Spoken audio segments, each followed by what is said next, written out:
Lynn Renault, née Jacqueline Hant. Le 2 juillet 1928 à Nieppe, dans le Nord, en France, est l'une des icônes artistiques et humanitaires les plus marquantes de France. La plus grande tristesse de sa vie, comme elle l'a partagé dans son autobiographie, et Mes secrets aussi, 2018, et dans des interviews, fut probablement la mort de son mari, Louis Gasté, alias Loulou, le 8 janvier 1995. Loulou, musicien et compositeur de renom, l'épousa en 1950 et fut son partenaire de vie, son mentor et sa plus grande source d'inspiration dans sa carrière.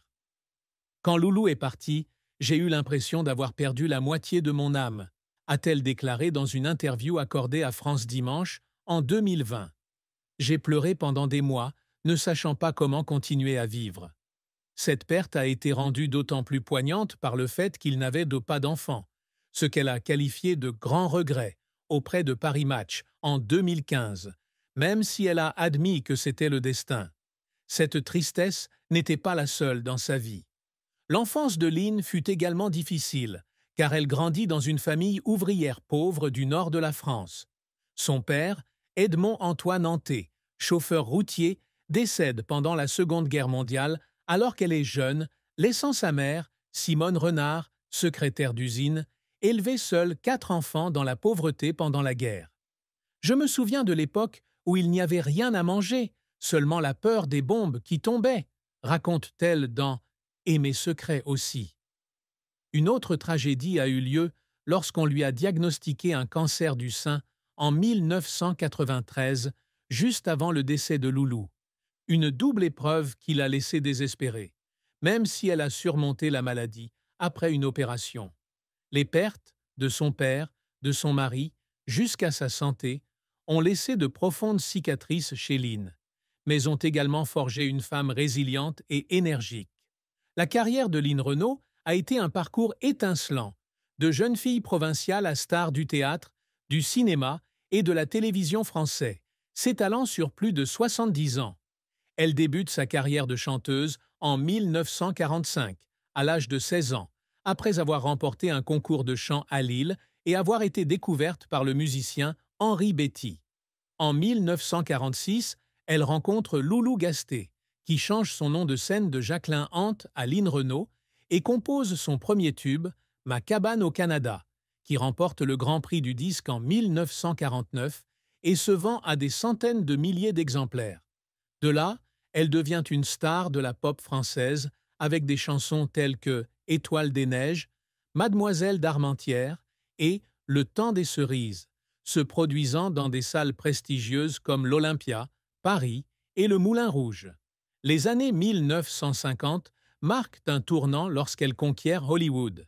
Elle signe un contrat avec la 20e Century Fox, apparaît dans des films tels que La valse de Paris, 1950, et La Madelon, 1955, et devient la première artiste française à se produire régulièrement à Las Vegas de 1963 à 1966, ouvrant avec une représentation au Dunes Hotel avec Relax Vous avec Louis Prima.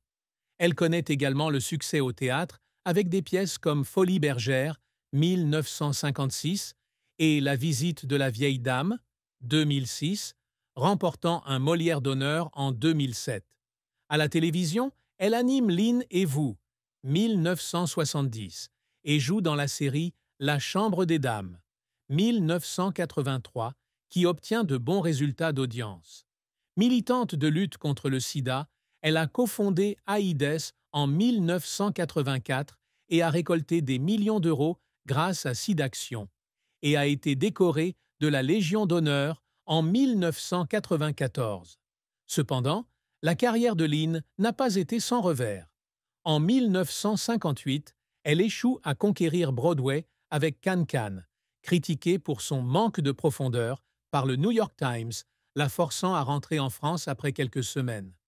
L'album Lynn Renault chante Noël, 1975, n'a pas eu le succès escompté, éclipsé par des artistes plus jeunes comme Johnny Hallyday.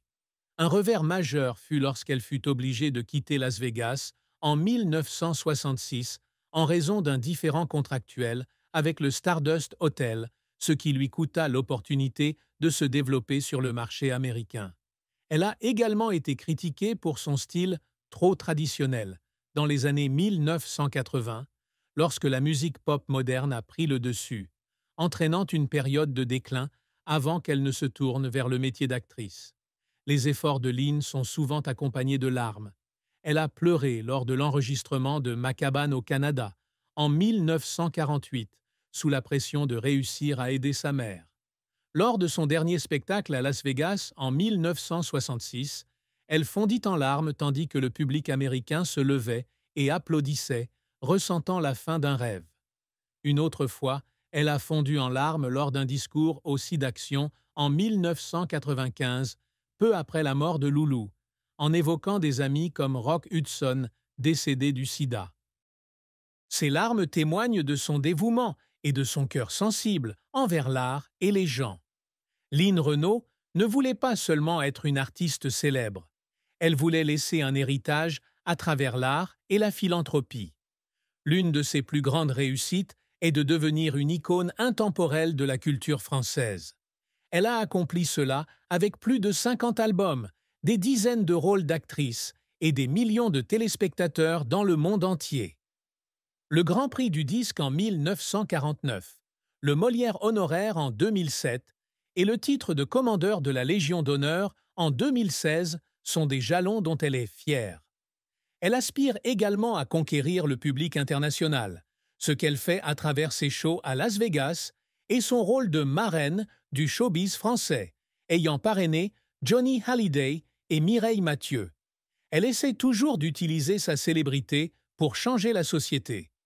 Cofonder AIDS et donner plus de 22 millions d'euros à la recherche sur le sida via SIDAction sont des réalisations majeures qui lui ont valu le prix humanitaire en 2000 de l'Académie française. Elle a voulu laisser son empreinte au cinéma, avec des rôles dans La Ch'tite Famille, 2018, et Une belle course, 2022, à 90 ans, saluée par Le Figaro pour leur authenticité. Elle s'efforce également d'être une source d'inspiration pour sa famille et ses fans. Comme elle l'a déclaré à France Info en 2023, « Je veux que les gens se souviennent de moi comme de quelqu'un qui n'a jamais abandonné. » Sa plus grande réussite est peut-être sa capacité à surmonter l'adversité, de la pauvreté à la perte, en passant par la maladie, pour briller encore à l'âge de 96 ans. Lynn Renaud a épousé Louis Gasté, dit Loulou, le 18 décembre 1950 à Paris, alors qu'elle avait 22 ans et lui 42.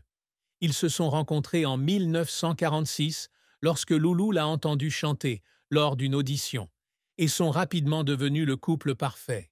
Ils composaient, elle jouait. Dans Aimer secret, elle écrit également « Loulou était mon seul amour. Il m'a tout appris, du chant à la vie. » Le mariage de 45 ans n'a pas eu d'enfant, ce qu'elle a expliqué lors du gala de 2010, car ils ont tous deux donné la priorité à leur carrière, même si elle a admis « Parfois, j'aimerais avoir un enfant pour continuer. » Son plus grand chagrin d'amour fut la mort de Loulou en 1995 après une longue bataille contre une maladie cardiaque. « J'étais avec lui jusqu'à la fin, mais je ne pouvais pas accepter qu'il soit parti », confiait-elle à France Dimanche en 2020. Le mariage n'était pas sans tension. Loulou était parfois jalouse de sa célébrité, notamment pendant ses années à Las Vegas, mais il la surmontait toujours avec un amour profond. Après Loulou, elle ne s'est pas remariée, même si elle a entretenu une relation étroite avec le producteur Bernard Nathan dans les années 2000, comme elle l'a laissé entendre dans Closer en 2023. « Je ne suis pas seule, mais Loulou est à jamais la seule. Sa tristesse amoureuse est une perte irremplaçable et un regret pour une famille incomplète. Avec une brillante carrière de plus de 70 ans, elle possède certainement une fortune considérable. Celebrity Net Worth estime que sa valeur nette sera d'environ 20 à 30 millions de dollars d'ici 2025, sur la base des revenus de la musique, du cinéma et de l'immobilier. Elle possède une villa à la Jonchère, Rueil-Malmaison près de Paris, d'une valeur d'environ 3 à 5 millions d'euros, où elle vit depuis les années 70. Elle pourrait également posséder un appartement à Nice, d'une valeur de 1 à 2 millions d'euros, comme résidence secondaire en bord de mer. Line conduisait une Citroën DS dans les années 50, mais possède aujourd'hui une Peugeot 5008, d'une valeur d'environ 50 000 euros, qui convient à son style décontracté. Elle possède peut-être une collection de costumes de scène de Las Vegas, d'une valeur de plusieurs dizaines de milliers d'euros en termes historiques. Si elle était plus créative, elle pourrait investir dans une association de lutte contre le sida, 5 millions d'euros, ou dans une petite maison à Nieppe, 500 000 euros, en mémoire de sa patrie. Sa fortune n'est pas ostentatoire, mais suffisante pour vivre confortablement et soutenir des activités humanitaires à l'âge de 96 ans. La famille de Line, dont ses parents Simone Renard et Edmond-Antoine Hanté, prédécédés, et son mari Loulou Gasté, ont eu une idée claire de son chagrin. Simone, dans une vieille interview accordée à Nord-Éclair en 1960, a déclaré un jour « Line était triste d'avoir perdu son père quand il était jeune. Il a toujours essayé de me rendre fier pour compenser. » Loulou, avant sa mort, aurait pu confier à ses amis, d'après Aimé Secret également, « Line est forte, mais je la vois pleurer en repensant aux jours difficiles à Nieppe. Elle est triste de ne pas avoir pu me donner d'enfants. » Elle n'avait pas d'enfants, mais considérait Johnny Hallyday et Muriel Robin comme des enfants adoptifs spirituels. Muriel Robin, sur Franck.